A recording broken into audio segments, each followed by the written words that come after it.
किसी गांव में रघु नाम का एक भालू बच्चा रहता था। उसका पढ़ाई लिखाई में जरा भी मन नहीं लगता था। पढ़ाई के नाम से बचने के लिए वह बहुत कुछ करता था। उसकी बहन पढ़ने लिखने में काफी अच्छी थी और वह अपने घर वालों की बात भी मानती थी। बेटा रघु, जितना खेलना कूदना जरूरी है उतना पढ़ना लिखना भी जरूरी है। अगर तुम पढ़ाई नहीं करोगे, हर समय बस खेलते ही रहोगे और अपने दोस्तों के साथ मस्ती करोगे तो तुम बड़े होकर कुछ नहीं कर पाओगे। बेटा, खेलने के साथ पढ़ाई पर भी उतना ही ध्यान दो तुम। मम्मी, आप भी ना, मैंने आपसे कितनी बार कहा है कि मुझे पढ़ना लिखना जरा भी पसंद नहीं। जब भी मैं पढ़ने लिखने के लिए बैठता हूँ तो मुझे नींद आने लगती है और मेरा सिर दर्द करने लगता है, इसलिए मुझे पढ़ना लिखना जरा भी पसंद नहीं। भैया, ऐसी बात नहीं है। अगर आप पढ़े, मन लगाकर पढ़ेंगे तो आपको ना सारी पढ़ाई समझ में आने लगेगी, जैसे मुझे आती है। पता है, मुझे पढ़ते हुए जरा भी नींद नहीं आती,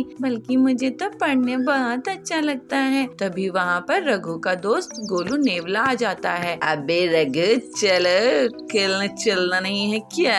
हाँ गोलू, रुको, मैं अभी आया। ऐसा कहकर वह अपने दोस्त गोलू के साथ खेलने के लिए चला जाता है और उसकी मासूमन ये देखकर बहुत दुखी होती है। अगले दिन रघु और आरती स्कूल जाते हैं। बच्चों, आज आप सभी के लिए एक बहुत ही अच्छी खबर है। पता है, प्रिंसिपल सर ने आप सभी बच्चों के लिए हमारे स्कूल में आज से लाइब्रेरी ओपन करा दी है। आज से आप सभी बच्चे लाइब्रेरी जाकर उसमें बुक्स पढ़ सकते हैं। ये बच्चे सुनकर बहुत खुश हो जाते हैं, मगर रघु को तो इस बात से कोई लेना देना ही नहीं था। मैडम सभी बच्चों को लाइब्रेरी में ले जाती है और सभी बच्चे अब किताब लेकर बैठकर उसे पढ़ने लगते हैं, मगर रघु को इतनी सारी बुक देखकर सर चकराने लगता है। यहाँ तो बस किताब ही किताब है, कुछ खेलने के लिए तो नजर ही नहीं आ रहा। मेरा तो यहाँ पर सर दर्द कर रहा है। तभी वहाँ पर मैडम आ जाती है और रघु से कहती है, बेटा रघु, तुम कोई किताब क्यों नहीं पढ़ रहे हो? चलो, मैं तुम्हें एक अच्छी सी बुक देती हूँ जिसे पढ़कर तुम्हें बहुत अच्छा लगेगा। ये लो रघु, हमारे इतिहास से जुड़ी बुक, इसे पढ़ो तुम।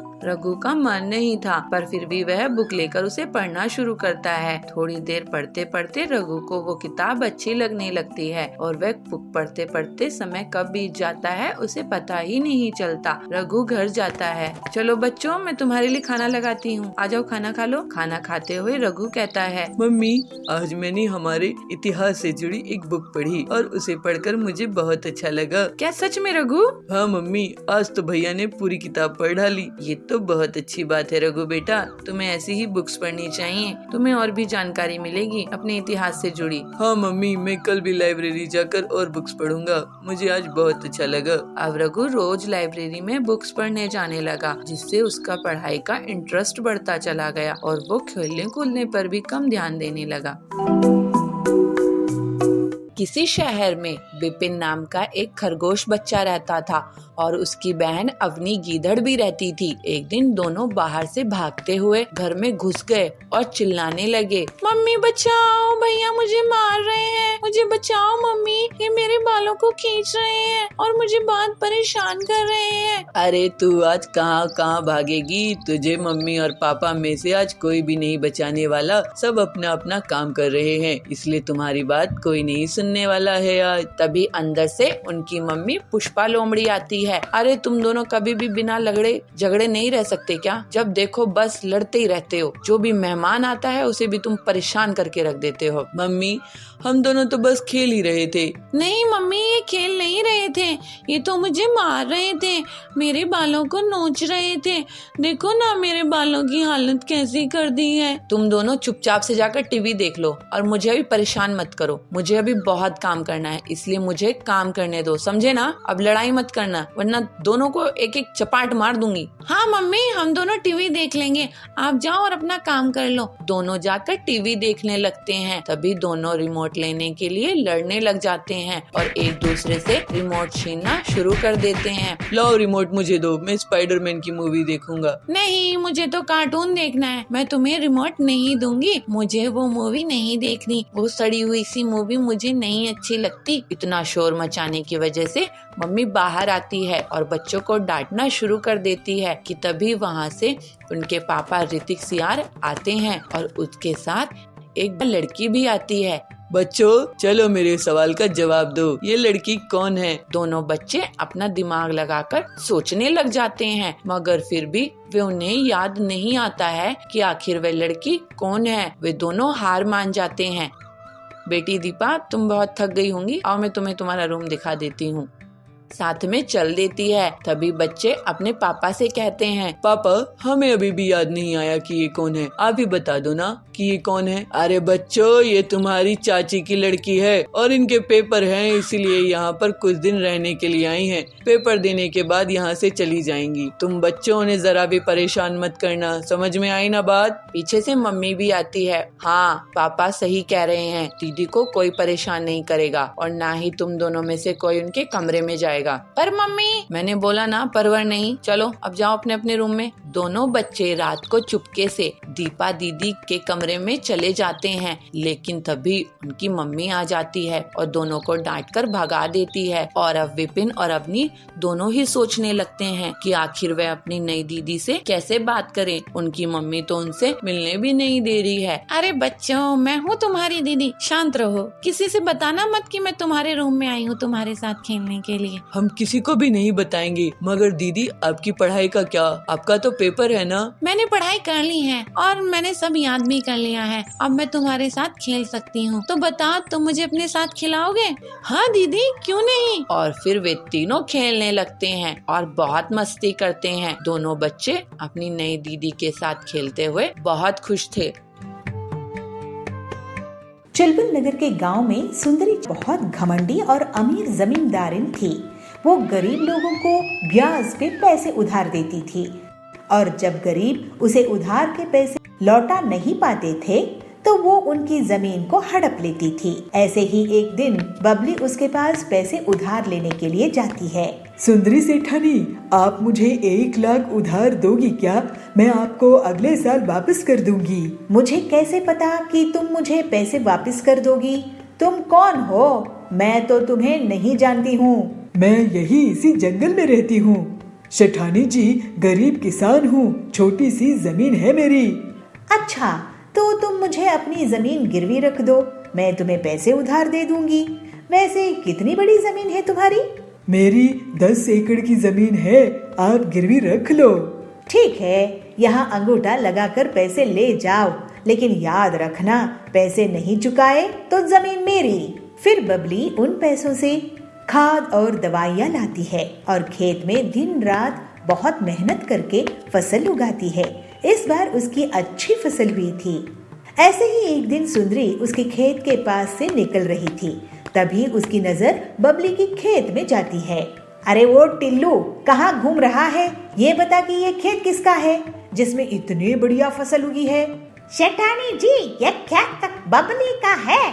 उसी बबली का जिसने मुझसे पैसे उधार लिए हैं? अरे वाह, इसका मतलब ये जमीन और ये फसल और इसका मुनाफा मेरा हुआ। फिर सुंदरी बबली से मिलती है। क्यों बबली, इस बार तो तुम्हारी फसल बहुत अच्छी हुई है, लगता है बहुत मेहनत करी हो। जी सुंदरी जी, मैं फसल बेचकर आपका उधार लौटा दूंगी। उसके बाद घर में बेटी भी है, उसकी शादी भी करनी है। ठीक है, ब्याज मिलाकर 3 लाख दे देना। क्या? लेकिन मैंने तो बस 1 लाख ही उधार लिए थे सेठानी जी।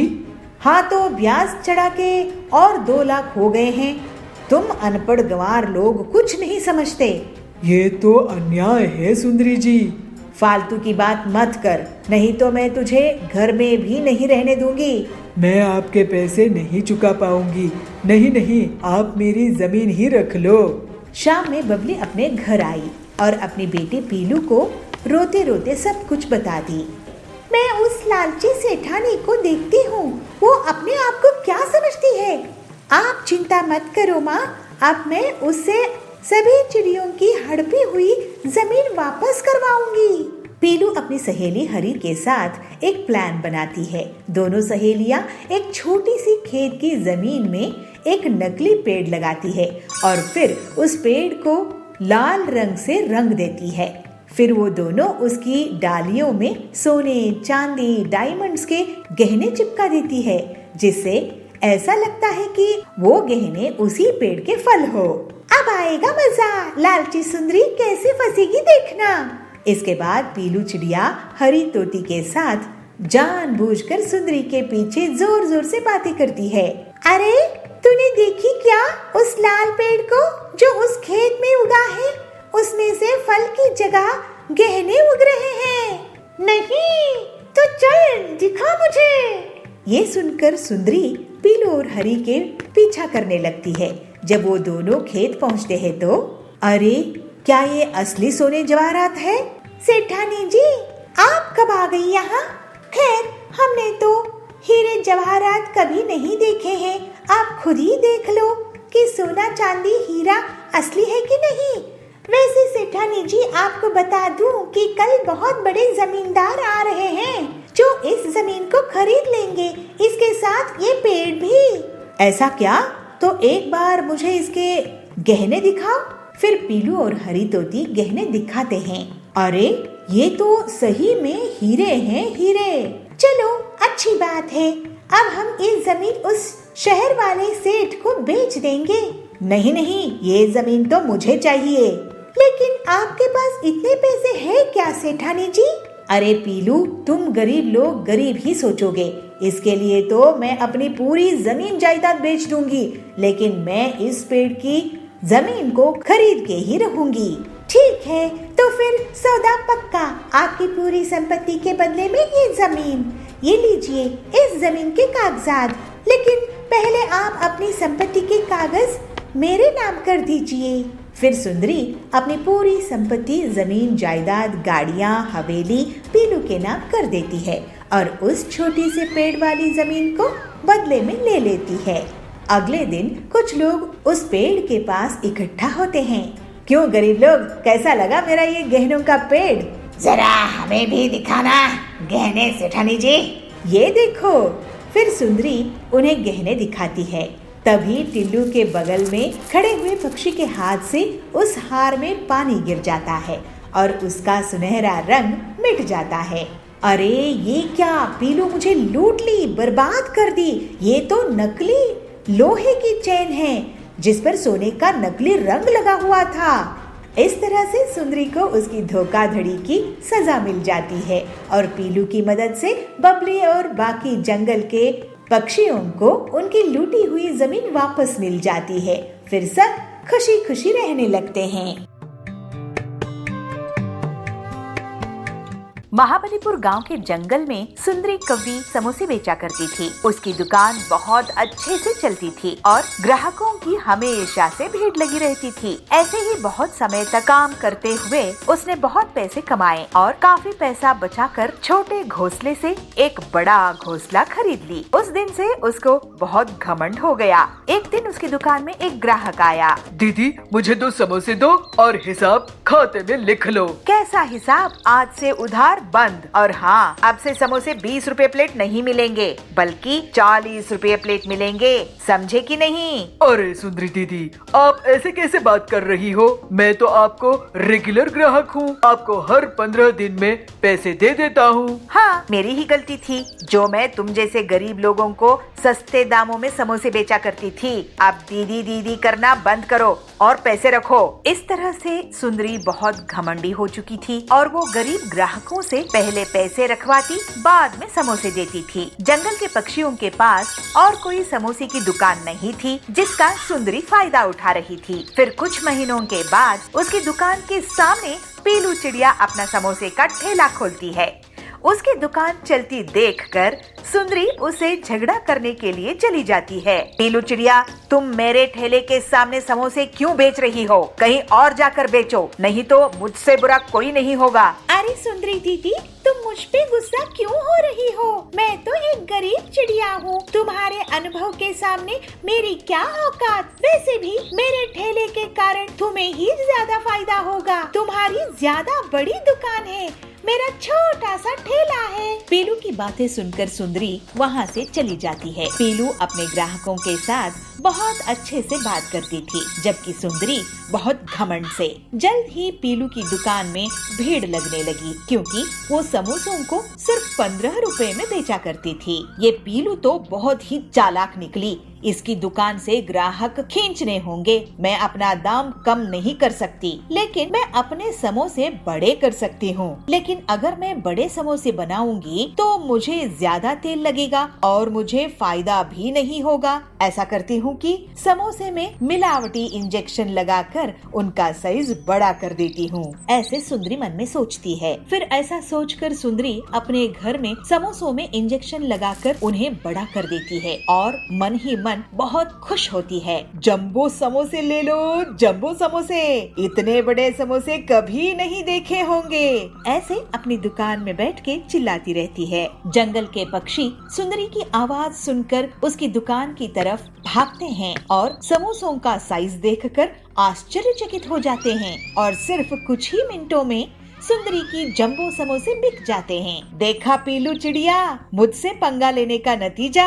लेकिन तभी वहाँ समोसे खाने वाले उल्टियाँ करने लगे। सुंदरी घबरा जाती है। अरे ये क्या, इन्हें तो उल्टियाँ हो रही है। सुंदरी, तुमने इन समोसों में क्या मिलाया है जिससे सबकी तबीयत खराब हो गई? इसके पहले सुंदरी कुछ बोल पाती, सभी पक्षी उसको घेर लेते हैं। सुंदरी, तुम हमसे इतना सारा पैसा लेती हो समोसों का, लेकिन समोसे के नाम पर ये जहर बेच रही हो। वो पीलू कम दाम में भी हमें स्वादिष्ट और सेहतमंद समोसे खिलाती है। तुम्हारी समोसों का जंबो साइज देखकर हम लालच में आ गए और उन्हें खाकर हमारी हालत ऐसी हो गई है जैसे कई महीनों से हम बीमार हैं। अब तुम्हें इसका हर्जाना भुगतना होगा।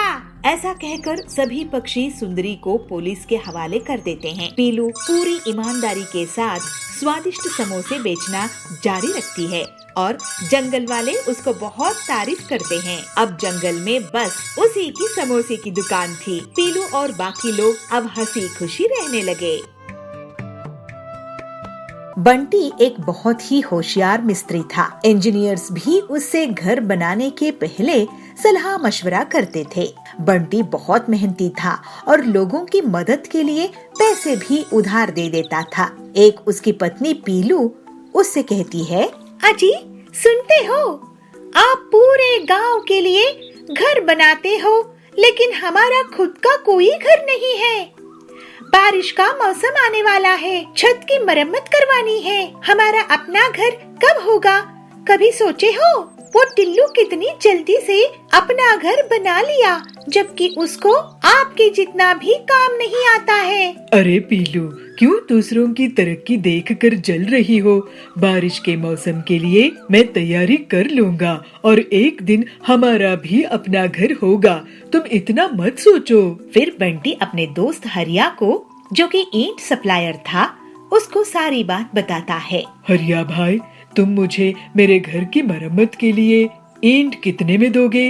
अरे क्या बंटी भाई, तुम्हारी मदद से तो आज मेरा इतना बड़ा कारोबार है। तुम बस बताओ कितनी ईंट चाहिए, तुम्हें ईंट मिल जाएंगी। फिर हरिया बंटी के घर के बाहर एक ट्रॉली ईंट डलवा देता है। उस रात जब बंटी और पीलू सो रहे थे, तभी बंटी को कुछ आवाज आती है, लेकिन जब वो बाहर आता है तो उसे कोई नहीं दिखता। सुबह उठने पर वो ईंटों को गिनता है तो पता है कि कुछ ईंटें कम हो गई थी। अरे लगता है कोई ईंटों को चुरा ले गया है। कौन हो सकता है जी? आज रात मैं पहरेदारी करूंगा। फिर उस रात बंटी जागकर ईंटों की रखवाली करता है। वो एक कोने में छुपकर नजर बना रखता है और थोड़ी ही देर में देखता है कि कुछ बहुत ही छोटी छोटी चिड़िया अपनी अपनी ट्रैक्टर में ईंटों को चुरा कर ले जा रही है। पीलू और बंटी दोनों उनका पीछा करने लगते हैं। फिर जंगल से होते हुए वो छोटी छोटी चिड़िया एक गुफा के अंदर चले गए। दोनों पति पत्नी भी उनके पीछे गए और दूसरी तरफ निकले। अरे यहाँ तो इन छोटी छोटी चिड़ियों का पूरा घर संसार है। हाँ, छोटे छोटे घर और गाड़ियाँ हैं। अरे छोटी छोटी चिड़िया, तुम लोग मेरे घर से ईंट चुरा कर भागी हो। तभी वहाँ छोटी रानी बबली बोलती है, नहीं, आप हमें गलत मत समझिए बंटी जी। हमें एक नया महल तैयार करना है और मार्केट प्लेस भी बनानी है, और ये काम आपसे बेहतर कोई और नहीं कर सकता। इसलिए हमें आपके घर में चोरी करनी पड़ी और आप हमारे पीछे यहाँ तक आए। ओह, तो ये बात है। मुझे आपके काम आने की खुशी होगी। हाँ हाँ, हमें आप छोटी चिड़ियों की तकलीफ पता है। ये आपके लिए बहुत अच्छा काम करके देंगे रानी जी। फिर बंटी बहुत खूबसूरती से रानी का महल और मार्केट की जगह तैयार कर देता है और मिनी पेट्रोल पंप होते हैं। इसी बीच पीलू और रानी की अच्छी दोस्ती हो जाती है। बंटी जी, आप कमाल के कलाकार हो और आपकी सहायता से पूरा राज्य बहुत सुंदर दिख रहा है। ये लीजिए आपकी मेहनत का इनाम। रानी बंटी को सोने से भरी एक बोरी देती है। ये देखकर पीलू और बबलू की आंखें चमक उठती है। फिर जल्दी ही बबलू अपना एक सुंदर सा बंगलो बनाता है। बबलू अब एक कंस्ट्रक्शन कंपनी शुरू कर देता है और बहुत पैसे कमाता है। फिर पीलू और वो खुशी खुशी रहने लगते हैं। कोंडागांव के जंगल में बबलू अपनी पत्नी पीलू के साथ रहता था। बबलू बहुत ही नेक दिल, ईमानदार था, लेकिन वो जो भी काम करता था लोग उसका फायदा उठाकर उसे नुकसान पहुंचाते थे। बबलू एक बार किराना दुकान खोला तो गांव के लोग उसे उधार में चीजें खरीद लेते हैं और फिर उसको कभी भी पैसा वापस नहीं करते हैं। इस वजह से उसे दुकान बंद करनी पड़ गई। फिर बबलू ट्रैवल का बिजनेस शुरू किया, लेकिन गाँव वाले उसे लिफ्ट मांगते थे और मुफ्त में ही जगह जगह ट्रैवल कर लेते थे। अपने सीधेपन के कारण वो किसी से पैसे भी नहीं मांगता था। लोग उसकी बस में बारात लेकर भी जाने लगे। इस तरह से उसका ट्रैवल का काम भी ठप पड़ गया। ऐसे ही एक दिन बबलू परेशान बैठा था। तब पीलू उसके पास आके बोली, क्या हुआ जी, आप इस तरह से परेशान क्यों हैं? तुम तो जानती ही हो पीलू, मैं जो भी काम शुरू करता हूँ उसमें मेरा आज तक नुकसान ही होता आया है। मुझे तो यही समझ में नहीं आता कि मेरा इतना नुकसान क्यों होता है। आपको इसलिए नुकसान होता है क्योंकि आप बहुत सीधे साधे हो। इन गांव वालों ने आपके भोलेपन का बहुत फायदा उठाया है। आप उधार में चीजें देते गए, कोई और दुकानदार ऐसा नहीं करता है। अगर ऐसा ही चलता रहा तो हमारे पास खाने के लिए भी पैसे नहीं बचेंगे। तुम सही कह रही हो पीलू, मैं अब एक आखिर बार एक काम शुरू करने की सोच रहा हूँ, नहीं तो शहर जाकर कोई नौकरी ढूंढ लूंगा। नहीं जी, शहर नहीं जाएंगे, यही कुछ कर लेंगे। ठीक है, लेकिन एक आखिरी बार मैं कोशिश करता हूँ। कुछ दिनों बाद बबलू पीलू से कहता है, पीलू, मैं बाजार घूमकर देख रहा था कि कहाँ क्या मिलता है। मैंने पाया कि हमारे गांव में फलों की दुकान तो है ही नहीं। गांव वाले पड़ोस के गांव से फल खरीद कर लाते हैं, इसलिए मैं सोच रहा हूँ कि मैं फलों की एक दुकान लगा दूँ। ये तो सच में बहुत अच्छा आइडिया है, लेकिन इस बार आप किसी को उधार नहीं दोगे। नहीं, अब मैं अपनी आखिरी जमा पूंजी लगा रहा हूँ, इसको मैं बर्बाद होने नहीं दूंगा। फिर जल्द ही बबलू अपनी फलों की दुकान खोल लेता है, लेकिन बहुत से गांव वाले अभी भी उससे बिना पैसे दिए फल ले जाते थे। एक दिन पीलू भी उसकी दुकान में इसीलिए बैठ जाती है कि लोग बिना पैसे दिए फल ना ले जा पाए। एक दिन हरिया काका उनके यहाँ आता है। पीलू, तुम्हारी दुकान में ड्रैगन फ्रूट है क्या? हरिया काका, ये लीजिए ड्रैगन फ्रूट। ये बहुत ही स्वादिष्ट होता है, लेकिन महंगा है। स्वादिष्ट तो होता है, लेकिन फायदेमंद भी बहुत होता है। और रही बात कीमत की, तो सेहत से बढ़कर क्या कीमत है।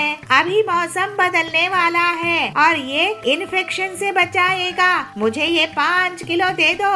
हरिया के जाने के बाद सुनिए जी, हरिया काका क्या कह के गए हैं कि इन्फेक्शन होने का डर है मौसम बदलने से। हाँ, अगर ऐसा होगा तो ड्रैगन फ्रूट से लोगों को इन्फेक्शन होने से बचाया जा सकता है। इसका मतलब हम और ड्रैगन फ्रूट बेच सकेंगे। देखो, गांव वाले ऐसे ही इसे नहीं खरीदेंगे। हम क्यों ना फ्रूट सलाद बनाकर बेचे। कुछ ही दिनों में लोगों को इन्फेक्शन होना शुरू हो जाता है और हरिया काका सबको ड्रैगन फ्रूट खाने की सलाह देता है। इस तरह से बबलू और पीलू की दुकान में लोग इकट्ठा होने लगते हैं। सुनिए, मैं आप लोगों को अब से मुफ्त में या उधार में कुछ नहीं दूंगा। आपको अपनी सेहत का ख्याल रखना है तो पैसे देकर फ्रूट सलाद लो। बबलू की बात सुनकर लोग सोच में पड़ जाते हैं, लेकिन फिर इन्फेक्शन से बचने के लिए वो बढ़ चढ़कर पैसे देते हैं। इस तरह से लोगों की सेहत भी सुधारने लगती है और लोग अब सबक ले लिए कि कोई भी अच्छी चीज मुफ्त में नहीं आती। फिर कुछ ही दिनों में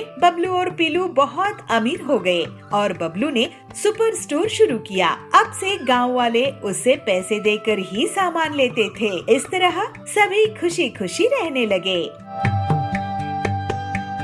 एक गांव के एक जंगल में पीलू और बंटी नाम के पति पत्नी रहते थे। उनका एक बेटा था टिल्लू। दोनों पति पत्नी हर छोटी छोटी बात में झगड़ा करते थे। उन दोनों के झगड़े में टिल्लू बहुत परेशान होता था। एक दिन बबलू अपने बेटे को बर्गर लाके देता है, तभी वहाँ पीलू आ जाती है। सुनो जी, ये क्या बेकार की चीज खिला रहे हो मेरे बेटे को। मैं तो इसके लिए ताजी सब्जियों वाला नूडल्स बना रही हूँ, लेकिन आप जानबूझकर इसे ये बर्गर दे रहे हो जिससे ये मेरा हाथों का नूडल्स नहीं खा सके। टिल्लू, तू ये फालतू का बर्गर कचरे में फेंक दे। मैं ये बर्गर अपने बेटे के लिए सबसे महंगे फास्ट फूड रेस्टोरेंट से लाया हूँ और तुम होती कौन हो मेरे बेटे को भड़काने वाली। बेटा, तुम्हारी माँ की मैगी को तुम गड्ढे में फेंक दो। ये सुनकर पीलू बहुत गुस्सा हो जाती है और एक बार फिर से दोनों पति पत्नी झगड़ा करने लगते हैं। मम्मी पापा, मैं बर्गर और नूडल्स दोनों खा लूंगा। आप लोग झगड़ा करना बंद कीजिए। इसके बाद टिल्लू बर्गर में नूडल्स डालकर खाने लगता है। एक दिन बंटी पीलू के लिए हलवा लेकर आता है। पीलू, ये देखो, मैं तुम्हारे लिए तुम्हारा फेवरेट हलवा लाया हूँ। वाह जी, मैं भी आपके लिए आपकी फेवरेट चाय बना रही हूँ। अरे वाह मम्मी पापा, आप दोनों कितने प्यार से बातें कर रहे हैं। आज टीवी में न्यूज आई थी कि लोगों को कंपनी से निकाल रहे हैं। क्या आपको भी नौकरी से निकाल दिए हैं क्या? हाँ, मुझे निकाल दिए हैं। अब घर का खर्च तुम थोड़े दिनों के लिए चलाना पीलू। अरे, लेकिन EMI कैसे भरेंगे? हम तो बर्बाद हो जाएंगे। मम्मी पापा, मेरे पास एक आइडिया है। आप दोनों मुझे नूडल्स और बर्गर खिलाने के लिए झगड़ा करते थे ना, और मैं दोनों को मिलाकर खा जाता था। नूडल बर्गर खाना मुझे बहुत पसंद है और सभी को नूडल और बर्गर पसंद आते हैं ना। क्यों ना आप मिलकर इसी को बेचने का काम शुरू कर दो। हाँ, ये अच्छा आइडिया है। हाँ, सभी बच्चों को नूडल और बर्गर बहुत पसंद होते हैं। ऐसे कॉम्बिनेशन पूरे जंगल में कहीं नहीं है। हमारी दुकान खूब चल निकलेगी। और जल्द ही दोनों पति पत्नी नूडल बर्गर की दुकान शुरू कर देते हैं। पीलू वेज नूडल्स, एग नूडल्स और चिकन नूडल्स बनाया करती थी और बंटी बर्गर बनाया करता था और वो कस्टमर्स को सर्व करने लगे। इस तरह से दोनों की दुकान बहुत अच्छे से चल निकली। पीलू और बंटी का झगड़ा अब बंद हो चुका था। दोनों में प्यार बढ़ने लगा था और वो लोग बहुत पैसे कमाने लगे थे। बेटा टिल्लू, ये तुम्हारी ही आइडिया का कमाल है जो नूडल बर्गर लोगों को पसंद आ रहे हैं। हम खुद नौकरी करते थे, लेकिन अब हम लोगों को नौकरी दे रहे हैं। मेरे लिए तो आप दोनों का प्यार से साथ रहना ही सबसे अच्छी बात है। मम्मी पापा, आप हमेशा से ऐसे ही रहना। फिर पीलू और बबलू कभी भी झगड़ा नहीं किए और सब खुशी खुशी साथ रहने लगे। अमीरपुर गांव में पीलू एक पानी पूरी का ठेला चलाती थी। पीलू पानी पूरी बेचकर अपना गुजारा किया करती थी। उसकी खासियत ये थी कि फायर पानी पूरी बेचती थी, जिसको खाने के लिए बहुत भीड़ लगी रहती थी। पीलू की बेटी पिंकी शहर में पढ़ाई करती थी। पढ़ाई खत्म होने के बाद वो गांव वापस आती है।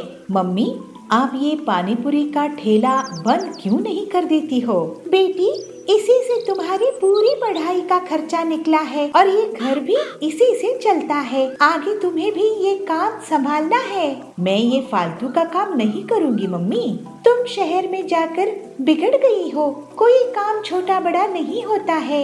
लेकिन पिंकी पीलू की कोई बात नहीं मानती है और एक दिन वो एक कपड़े की दुकान खोल लेती है। तो हरी तोती उससे पूछती है, ये कपड़े कितने के दिए पिंकी? जी आंटी, ये 1000 का है। 1000 का? दिखने में तो 200 रुपए का लग रहा है। इतना महंगा क्यों है ये? वो आंटी, मैं फैशन डिजाइनिंग करके आई हूँ ना, ये डिजाइनर कपड़े हैं। अरे हमें क्या करना, तू फैशन डिजाइन करी है कि नहीं? हमें तो सस्ते अच्छे कपड़े चाहिए। इस तरह से पिंकी को कपड़े के काम में नुकसान होता है और उस धंधे को वो बंद करना पड़ता है। इसके बाद पिंकी ब्यूटी पार्लर खोलती है और उसको उस काम में भी नुकसान हो जाता है, क्योंकि गांव की उधार में मेकअप करवाकर चली जाती थी और पैसे नहीं देती थी। इस पर वो रोने लगती है। माँ, मुझे माफ कर दो। मैंने तुम्हारे जमा किए हुए पैसों से 2-2 दुकानें खोली, लेकिन एक भी नहीं चली और पैसे भी डूब गए। अब तुम जैसा बोलोगी मैं वैसा ही करूँगी। देख बेटी, औरतों को पानी पूरी बहुत पसंद आती है और उसमें उधार भी नहीं होता है। मैं फायर पानी पूरी बनाती हूँ जो पूरे जंगल में कोई नहीं बनाता है। मैं तुझे वो सिखा देती हूँ। इस तरह से पीलू अपनी बेटी पिंकी को फायर पानी पूरी बनाना सिखा देती है और थोड़ी सी प्रैक्टिस के बाद पिंकी उसे बनाने लगती है। फिर पिंकी पीलू के पानी पूरी के ठेले में उसकी मदद करती थी। सारे पक्षी पीलू की बहुत तारीफ करते थे। इसको देखकर पिंकी कहती है, माँ, तुम ठीक कहती थी। कोई भी काम बड़ा छोटा नहीं होता है। तुमको यहाँ इतनी इज्जत मिलती है और मुझे कपड़े की और पार्लर की दुकान में नहीं मिलती थी। माँ, मुझे तुम पर बहुत गर्व है। अब से मैं भी लोगों को फायर पानी पूरी खिलाऊंगी। इसके बाद से पिंकी अपना सबक सीख जाती है और मेहनत से पीलू का साथ देती है। फिर दोनों माँ बेटी बहुत खुशी खुशी रहने लगते हैं।